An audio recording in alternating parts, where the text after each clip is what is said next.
Welcome to the Tech Talks Daily Podcast, where you can learn and be inspired by real-world examples of how technology is transforming businesses and reshaping industries in a language everyone can understand. Here is your host, Neil C. Hughes. Welcome back to the Tech Talks Daily Podcast. Now, we're all racing towards the holiday season right now, and some of you listening will have one eye on all that shiny must-have tech that we want, but not necessarily need. So I'm curious, is there anything that you got your eye on? Any new tech? Gadgetry? I'm looking for a little inspiration. So whether it's a cheap and cheerful gadget or a huge commitment like a Peloton bike, let me know what you're interested in getting this year by emailing me, techblogwriter@outlook.com.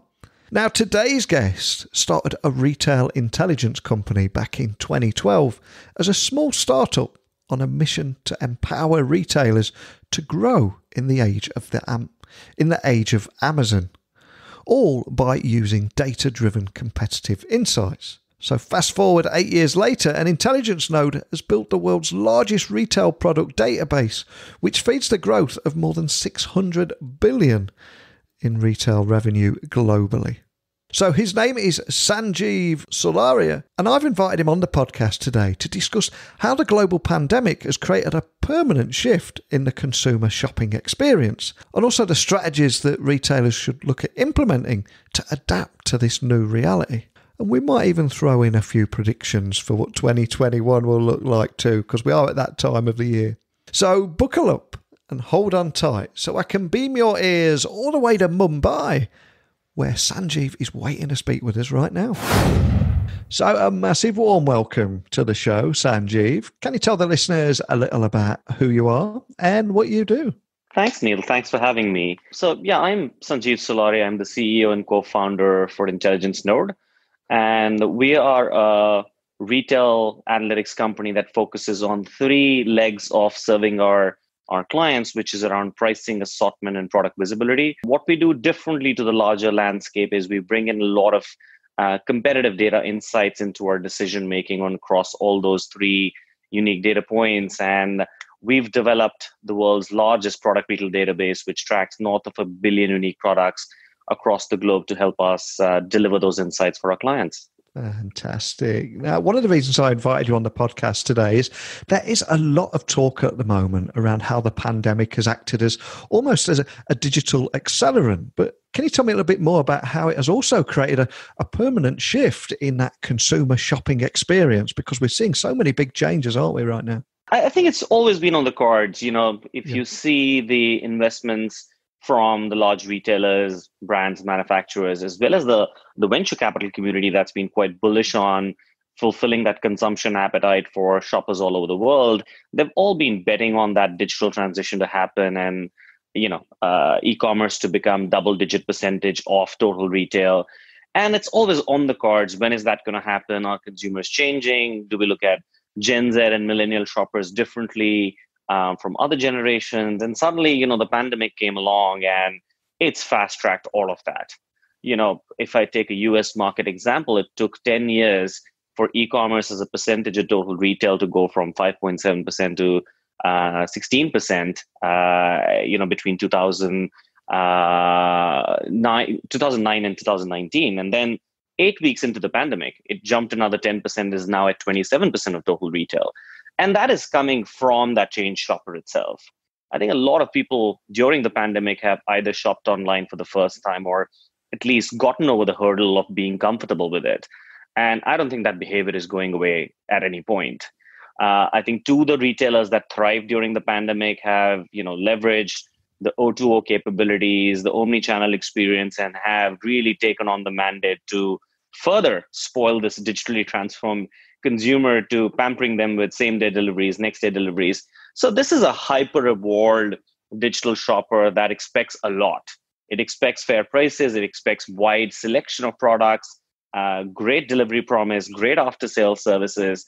So, to shamelessly quote Steve Jobs from his 1998 Business Week interview where he said, people often don't know what they want till you show it to them. That probably worked back then. It's a very different shopper here now. They know more than the store assistant when they walk into a store because they've done extensive digital research on the product that they want. They're comparing prices. They're looking for product availability. So they once they come into shop, they've actually done a lot more than what the retail ecosystem is ready to respond to. And I don't think this newfound behavior is going away anytime soon. I completely agree with you. And I also agree when you said that we've all seen this coming for a great deal of time. And I suspect everyone listening would have seen this coming too. But one thing that I do remember, especially here in the UK, back in, I think it was April, May time, there's a big store, a global store as well, called Primark, which you may have heard of. And they went from doing, I think it was £650 million a month to zero because they had no online presence, which is just insane, especially when you look back now. But I'm curious, what kind of strategies do you think retailers should implement to adapt to this new reality? I think first and foremost, let's start with hygiene before we start, making predictions around what's going to make them relevant for the next foreseeable 2 to 3 decades. I think just at a hygiene level, if that shopper is always comparing, they have mobile phones and digital access is almost a given, right? To not have that is an outlier. To have that is hygiene. If they have the ability at the tips of their fingers to figure out who else has got a product similar to what you're trying to sell, whether it's online or offline, what price points are they selling at? They can discover deals on social media. They can go read up product descriptions on search engines, speak to peers and get recommendations, read reviews on marketplaces to see what others are saying about a product that they previously purchased. With them having access to that information at the tips of their fingers, for large retailers, a lot of department stores, retailers, Primark was an example, JCPenney, Macy's, J.Crew, Victoria's Secrets, established household names were caught napping, where they thought that, look, there is a shopper that's loyal to me and they're going to keep coming to me no matter what. This is a reality check. It's more than a reality check. It's an existential crisis. We've seen about 44 bankruptcies already filed in the US, and I think that's the tip of the iceberg. I think what they need to do is understand that having that flagship corner store on the high street could have been a differentiation 2 decades ago. It isn't anymore. Even having a website might have worked 15 years ago. It doesn't work anymore. What kind of responsiveness do you have on the website? What assortment are you listing in the age of Amazons and marketplaces who can carry hundreds of millions of products? What is the pricing parity that you're showcasing? What kind of product descriptions are you putting out there? When you talk about someone like a Primark or the fashion landscape, what are you doing from a sourcing manufacturing perspective? How quickly can you turn around assortments? Zara and H&M have taken the whole merchandising game to a different level where, fashion retailers used to work or brands used to work on 2 seasons out, 3 seasons out. Now they're turning around assortments every 2 weeks.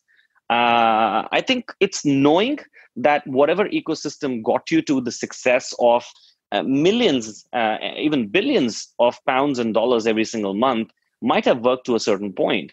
But does that proof you against changes like the pandemic or the change consumer itself? 100% not. You have to change with the times, understand who the shopper is, and cater to them rather than expecting a shopper to carry on coming to you with whatever you have to offer, with you refusing to, not even soft signals, hard signals that shoppers are leaving behind. If you don't want to read them and put a shut eye towards a trend that, as we spoke about, has been knocking on the doors for years. It's been accelerated by the pandemic, but even if the pandemic wasn't here, this could have happened over the next 5 to 10 years. It's just been fast-tracked, and it's happened in a matter of weeks and months. And if we're now approaching, of course, the time of year where every futurist and analyst is making predictions for the following year, and one thing I'm reminded of, especially this year, is that if I'd asked you for your predictions in November 2019, I suspect that you would never have guessed how 2020 would have turned out. But I've got to ask, do you have any predictions for what retail will look like in 2021 and beyond? Is there anything that springs to mind there? No, for sure. I wouldn't have predicted this happening in 2020 for sure. A Yeah. year back, I wouldn't even be predicting that I'll be becoming a dad, which I am. So I'm horrible with my predictions. So, but I think the writing's on the wall now. I think it'll be still a couple of quarters before specifically lifestyle categories and non-essential categories get to pre-pandemic revenue scale. But omni-channel and digital transformation aren't just a good to have; it's a must-have. I think, and by digital transformation, again, I don't mean just setting up a website. I think there's a change where you need to have a single view of the customer, agnostic of the channel that they're coming to, and you need to have a single view of the inventory. And this is where the retailers that have survived and thrived during the pandemic are the ones that allow you to buy online and pick up in store or have the curbside delivery, could convert a lot of stores that were non-performing into dark stores and leverage the supply chain efficiencies when pure play e-commerce folks could not ship a product halfway across the country due to restrictions. So I think leveraging both online and offline, at no point am I saying brick and mortar is going away. It's still a great asset. It's a great real estate for shoppers to experience with products, have the touch and feel, buy into a brand philosophy, but at the same time, they want to do all of those things with the aid of technology. I think that's one part on where omnichannel retailing would have to become a norm. I think having backups on how you source, how you manufacture, there'll be huge supply chain disruptions. I think we've seen this with the marketplace world, the grocery world, where same day delivery, next day delivery, you can schedule when you want a certain product delivered, is another expectation that customers would have from every single category. We'll see more and more automation of warehouses, robotics coming in, auto fulfillment, picking, packing, shipping coming in. And at the same time, I think we'll see a lot of technology deployment on making sure that you also meet the customer's demands on having the right product stocked up in the right sizing, color, variant, at the right price point at the right time. It's just a hyper aware and very demanding shopper that you're catering to. From pure technology adoption, what we've seen with large retailers is going into slow POC modes and then developing something themselves. When it takes too long and there's a technology first competitor that is beating you at your own game, then you sort of bring in the external help, consultants, services players, and try and add bells and whistles to what you've created internally to finally, when you buy a piece of technology and then combine all of them and end up creating a digital Frankenstein. I think it's time that everyone takes notice that on-prem installations, heavy consulting services, technology mandates that run for quarters to years aren't the answer to your problems. You need to wake up now. You need to be ready to adopt innovation, cutting-edge technology. And even during pandemic, when your revenues are down, you need to start spending now to future-proof yourself, rather than wait 2 more quarters for the revenue to come in first and then spend. In an ideal world, you would always want to be paid first for anything that you're doing and then deliver upon the product or the service or the promise that you made to whoever the consumer on the end side is. But this is a paradigm shift on how consumers have moved, how competitors have moved, and I think all that spending needs to happen today. And I think that's a great opportunity to introduce some of the great work that you're doing with Intelligence Node. But for people tuning into our conversation today and hearing about you and what you do for the first time, can you just bring them up to speed with what Intelligence Node is and the kind of problems you're solving with technology for businesses?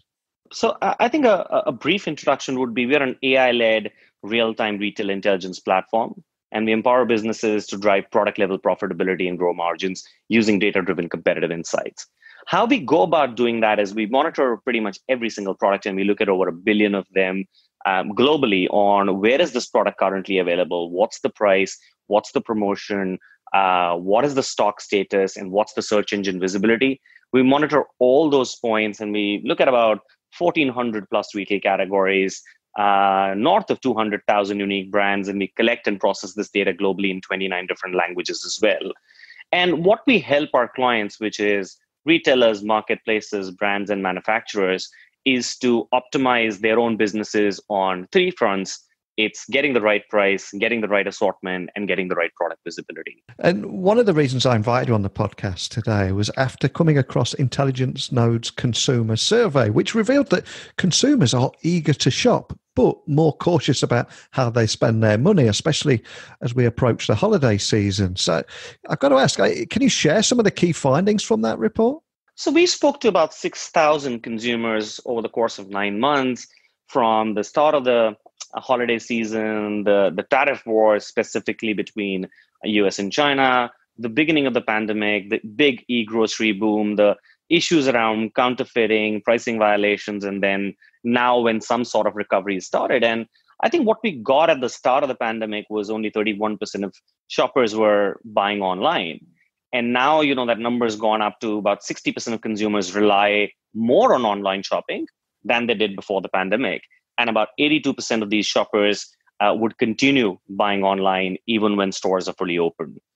So I think that is the big shift that has happened, which has resulted in the big e-commerce numbers going up as well. I think the other thing that we've seen is 94% of shoppers at some point in their journey do a price comparison on where else is this product available and what price point. So I think that's becoming a critical factor where Gen Z and millennial shoppers by primary nature are comparative shoppers. So if brands and retailers aren't really comparing, then at a hygiene level, you're 2 steps behind the consumer itself. I think some other things that came in, 41% of consumers said they are very likely to take advantage of summer sales. I think there is economic pressures on everyone across the board, irrespective of the income bracket that they come from. So deals would be sort of here to stay, and we would expect consumers to wait for the big deal days or even weeks to come along to get that consumption appetite rolling back one more time. Interestingly, around the whole counterfeiting thing, which is becoming massive, the price gouging during the top of the pandemic for specifically essential categories like masks and other categories. We're also seeing a lot of pricing violations, specifically around the marketplace models. We've seen Nike delist themselves off Amazon for that very same fear.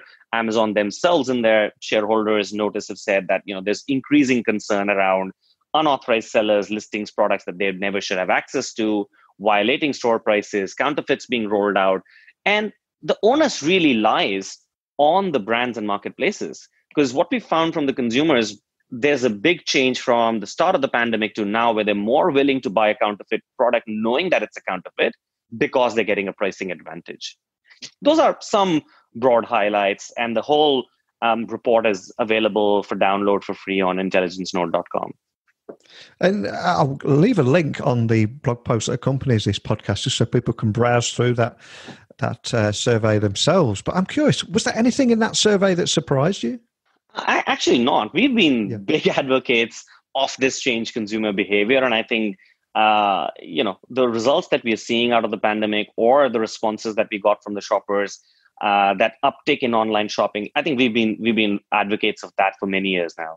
One of the things that I always try and do on this Daily Tech podcast is, learn about the new solutions and how companies are solving real problems for businesses with technology. But I also want to find out a little bit more about the very human story behind any business. And in your case, you started a retail intelligence company in 2012 as a small startup with a mission to empower retailers to grow in this age of Amazon, all by using data-driven competitive insights. But can I ask that you share that story with everyone listening today, and also any lessons that you learned along the way? Still learning, for sure. I think the story is, it's probably a melting pot of everything that I've done in my life before this that led to Intelligence Node.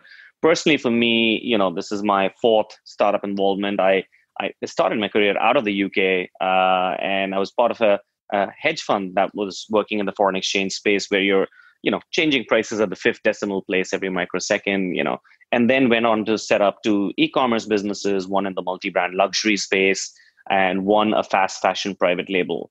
And I think initially, just saw retail from a pricing lens and saw, were there any comparables on what capital markets was doing versus how retail was approaching its pricing problem. And, we saw a very, very large fragmented vendors landscape, big consultants working on bespoke pricing strategy work, very, very large services landscape, working on customized solutioning for a particular category, a particular geography, a particular type of SKU.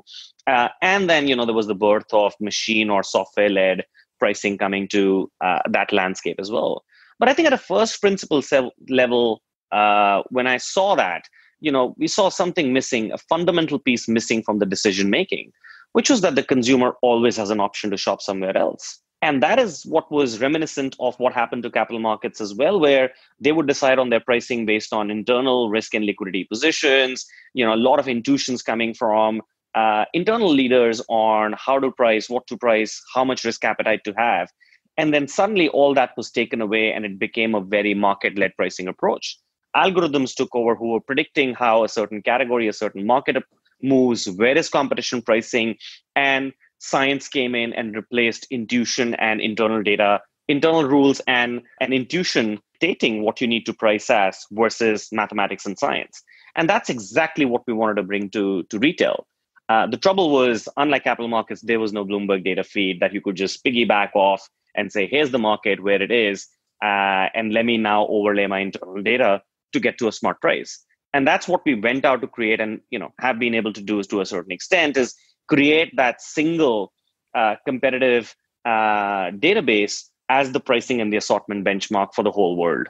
And fast forward 8 years, and Intelligence Node went on to build the world's largest product database, which feeds the growth of more than $600 billion in retail revenue globally, which is just staggering. But I've got to ask, what is your vision for the road ahead? And also, is there any advice that you would leave to any startup founders that could be listening to your story anywhere in the world today? I think the vision is that we want to start helping our clients optimize every part of the digital buying journey. Right from when a shopper discovers a product or a promotion on it, to when they go, reading deeper into it, experiencing the product, doing side-by-side comparisons, finding out which product to buy based on peer recommendations, reviews, ratings, to finally finding that right product at the right price point. We want to start influencing that entire digital buying journey and helping our customers, not only win a lot of market share, but consumers also getting the best price for the product all the time when they go out and shop. And that's the big vision for us, and that's what we're chasing. Not just do individual pieces of optimization, but help an entire business optimization from every single moving point of the digital shopper's buying journey. I think in terms of lessons for startup founders starting out, whether you're on a tech business or a non-tech business, it's always about people. It's who do you have join you in that journey? Because it can be a long, tedious, difficult journey. So make sure you surround yourself with people who you think are not just smarter than you, but people you can, work on a day-to-day basis. It's finding that right people is crucial. And if you're just starting off, make sure you're ready to become an accountant, a lawyer, a business person, a salesperson, and the office cleaner all in one go. Because I think you need to wear multiple hats every single day. But essentially, I couldn't lay more stress on the real success is not whether you go on to create $1 billion of shareholder wealth or deliver to a lot of clients. All those things are very important when you go down that path. Specifically, if you decide to grow inorganically and have external investors come in, that's a massive responsibility towards them to create shareholder equity. But probably the sweetest part of the success is if you are able to create more entrepreneurs along the way. When they leave you, they don't leave you to go and join competition or somewhere else. They actually go start something on their own. With 7 billion plus people all over the world, no government, all this debate about who's going to win the US election, no government, no president can create jobs for every single person across the globe. So I think if we can create more entrepreneurs who, find unique solutions to problems around them and can relate to them, and in that process go on to create more employment and more entrepreneurs along the way, that's probably the secret to solving the unemployment crisis around us. Love that, and a beautiful moment to end on. But before I do let you go, for anyone that would like to find out more information about Intelligence Node or the survey, if they want to download and have a look through that, or even contact a member of your team, what's the best way to do that? Sure. Our website is www.intelligencenode.com, and you can come find us on Twitter at Big Data Node. That's Big Data Node. Also, there's a regular column that I write for the Forbes Tech Council. So, if you want to read up more on my personal views impacting the world of retail today, please feel free to follow that as well.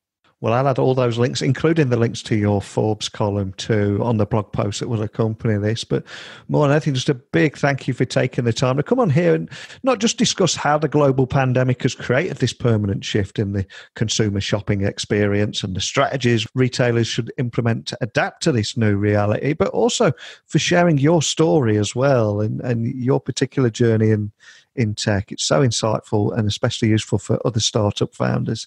But again, more than anything, just thank you for joining me today and sharing all that with everyone. Thanks again. My pleasure, Neil. It's been an absolute pleasure. There were so many big talking points from that interview, such as why consumers are eager to shop, but more cautious about how they spend their money, especially during this holiday season. And also data from Intelligence Node's report that revealed patterns in consumer shopping habits leading up to and during the COVID-19 pandemic, and ultimately how convenience and selection stores are paving the way for pricing optimization and why retailers should follow suit. And there's so much gold in what Sanjeev was saying during that podcast as well about how we've all got price comparisons on our phone now. We're always looking for a better deal. But let me know your thoughts on the findings in that report and any aspect of our conversation today. And also, I want you to throw in your insights, not to mention what tech gadgets you're going to be treating yourself to over the holiday season. And if there is anything you've got your eye on, there's a great thing I use on Amazon called Camel, I think it's called, where you pretty much put in any product that you're interested in purchasing. It's like a Google Chrome extension, and it'll give you a price alert when that item drops in price. Not only that, it'll also let you look at the last 12 months of prices and let you see how that price has gone up and down throughout the year, so you don't get tricked into one of those Black Friday deals when you can see it's been the same price for the last 6 months all along. So there's my Neil's Deals Black Friday tip for you all. But that's it for today. So a big thank you for listening. And until next time, don't be a stranger. Thank you for listening to the Tech Talks Daily Podcast with Neil C. Hughes. Remember, technology works best when it brings people together.